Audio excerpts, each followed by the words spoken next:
Today's day one of completing the square. So we just got done solving by square roots and doing perfect square trinomials and difference of two squares.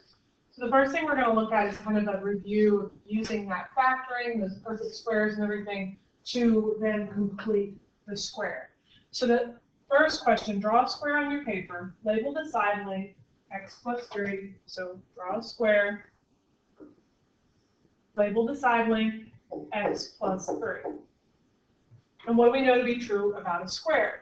It has 4 equal sides. So that means every side is x plus 3. If the area of the square is 25, that means that x plus 3 squared is 25. So in order to solve it, you should understand at this point that you would have to find the square root of both sides in order to access that x plus 3. So square root both sides. And when you square root 25, you get positive and negative 5 is equivalent to x plus 3, which breaks you off into two separate answers. X plus 3 equals positive 5, and x plus 3 equals negative 5. So from there, subtract 3 from both sides, x equals 2, and x equals negative 8.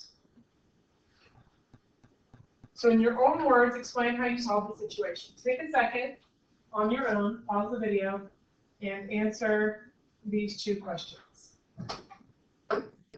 Okay, so now you should have that you solved it by using square roots. Some of you might want to try to expand that, but that would just create more work for yourself. And you don't want any negative lengths, right? So the x has to be 2. So each side length would be 5, and x equals 2. Okay, so let's look at the next one. Given a square with an area, so a square with an area of x squared plus 4x plus 4 equals 9, find the value of x. So your area equals 9, and we should see here that the square root of this is x, and the square root of this is 2, and you have this, right? So x plus 2, x plus 2, created for us that x squared plus 2x plus 4, that perfect square trinomial. So we can then solve the same way, right? So your first step, solve by square roots, and you have x plus 2 equals positive and negative 3. So take a second, solve that all the way. And that should return x equals 1 and x equals negative 5. But we know that can't be the case, right? Because you're talking about a side length. So what do you need to remember about the length of the side? That is never negative.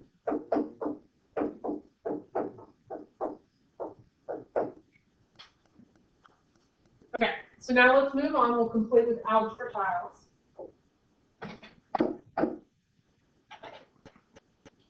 Model the equation x squared plus 6x below, and then complete the letters A, B, C, and D to the right. So look at your steps first. The first step is complete a square diagram of the algebra tiles by adding unit tiles. If you look at x squared plus 6x, when you put in your x squared and 6x, it doesn't create a square. You want a square, right? So if I complete that square, how many units will then go in that space? Remember, extend your lines.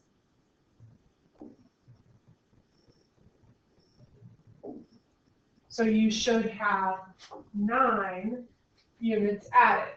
You completed the square with these 9 units.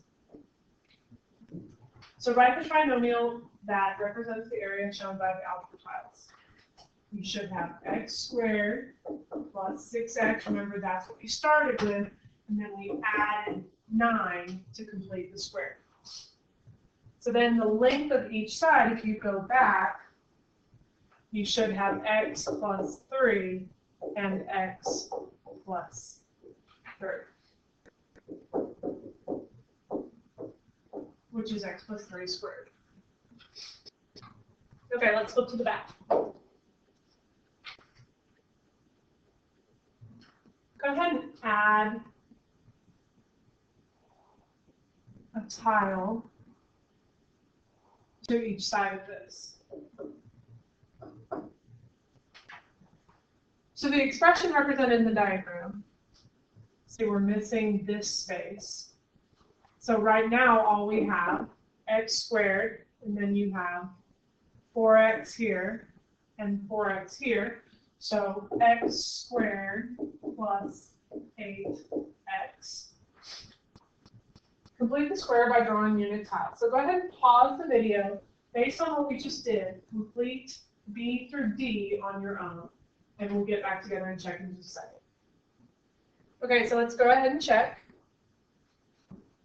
You should have 16, x plus 4 squared, and then x squared plus 8x plus 16. So thinking about the one that you just looked at, right here, the x plus 3 squared, how did we know to add 9 tiles? If I only have my trinomial and I'm trying to complete the square, you need to be really mindful of that center term because it has a lot to do with what you're adding. So let's see if we can figure that out. Look at number 1. We'll do number 1 together. You have x squared plus 8x. So if we want to make this a square, right, you have x squared, and we need to split these evenly to make a square. So if you think about that 8, what are you doing to it to make sure that you get the same amount on each side here? You're dividing it by 2. So you end up with 4 here and 4 here. So x squared plus 8x. And we're going to have to add, extend your lines. I did that wrong.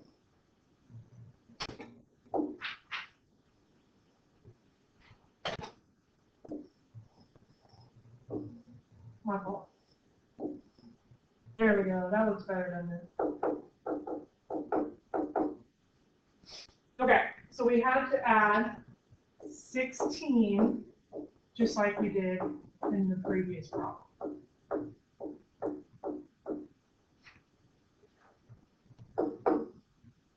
But then what are the side lengths? X plus and x plus 4.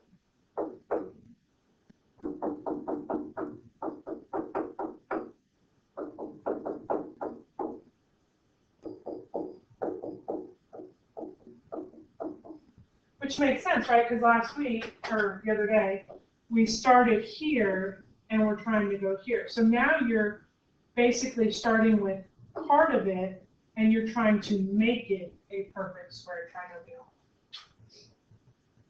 Okay, number 2. This one's a little different just because my center term was negative. But if you think back to earlier this week, if my center term was negative, that just meant that it didn't mean that this would then be negative. It means that you're going to have subtraction on both of your factors.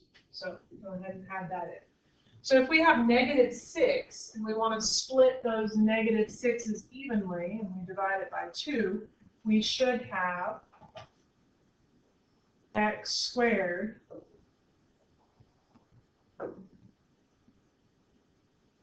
divided by 2 would give you those 3 x's, right? So 3 here and 3 here. But we need to remember that they're negative. So when added together, we'll create that -6, but when you find the product of -3 and -3, you get positive 9.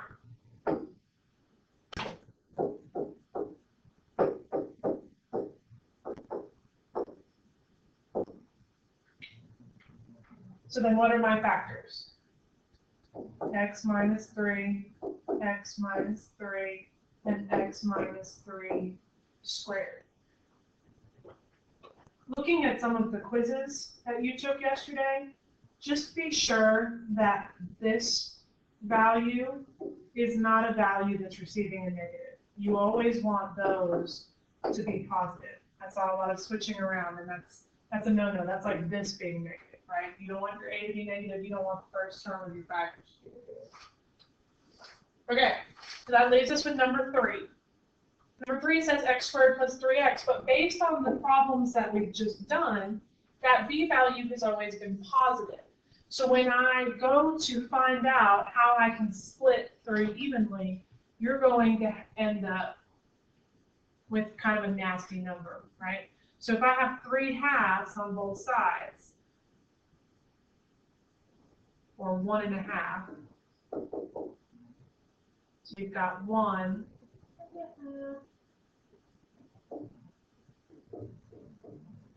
and your x squared,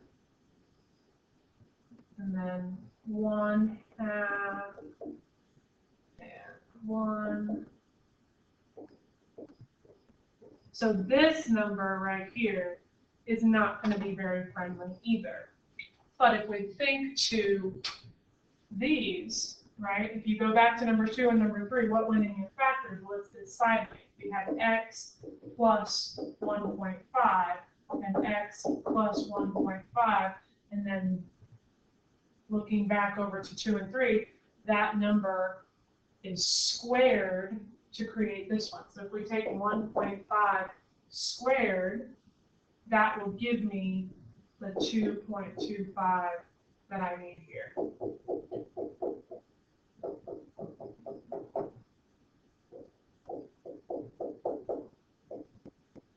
And that's kind of a nasty one. You don't preferably want to complete the square when you have an odd b, but it can be done. Okay, so you're going to continue to work on completing the square, the homework. Now, if you finish it in class, obviously you don't have any homework, but if you don't finish it in class, you do have homework. And yes, you do need to draw the model for each one. Don't try to skip out on that. Okay, I'll see y'all on Monday.